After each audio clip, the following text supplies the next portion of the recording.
Let's continue to work here and remove the object.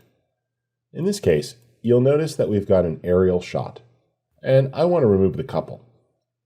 There's a lot of ways to do this, but we're going to keep it pretty simple to start. Let's make an initial selection. I'll do this with the pen tool. I'm going to choose the area around the couple, and as I click and drag, you see it starts to make a shape. The challenge here, though, is that this is making a shape layer, not a mask. So delete that and make sure that the layer itself is selected. Now, what you can do is start to click. And if I click and hold as I drag, I get Bezier handles. Make the selection a little bit loose. You'll also notice a cast shadow, so I want to choose that as well. It doesn't have to be perfect, but once it's pretty well selected, come back to the beginning and click to close the loop. You'll see initially it chooses the area with the couple. With the layer selected, press MM for mask properties and temporarily set this to none. Now, if we drag through, you'll notice that the mask doesn't follow the action, so we need to adjust this. What I'll do is select the mask path keyframe and click the stopwatch to enable it. I can jump forward about 2 seconds at a time. Let's press Command T or Control T for free transform and nudge this into place a little bit. I can also scale as needed. And then press the return key. I'll go forward about 2 more seconds, press Command or Control T again, and just nudge this into place.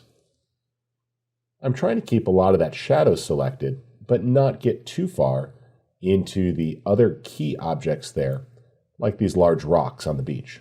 And I'm just continuing through the timeline, adding a few keyframes as I go. The Command or Control T makes it really simple because not only can you nudge it into place with your arrow keys, but you can also adjust the scale at the same time. If you need to change a point, just shift-click to select it, and you can drag the individual points in as well. Because the stopwatch is enabled, every time I move this, it's going to adjust. Let's click off and back on the mask so all the points are selected, and then Command or Control T. And just continue to nudge it into place. There we go. Scale as needed. You don't need to get too close to the subject, but a little extra room around is a good idea. Remember, shift-click and edit the points if necessary. There's the 10-second mark. Click off the mask and click again to select it. That's only because I was editing individual points. And we can nudge that into place. Let's drag all the way to the end, make sure it's still good, and we'll nudge that down too. Great. Now we can drag through and check the mask. As I go through, I see it's doing a good job of following the action. If necessary, I can always nudge it into place a little bit. If there was a bump or a big movement, for example here, I could just nudge it a little bit to refine that. But that's looking pretty darn good. Now what we're going to do is select the mask and set it to subtract.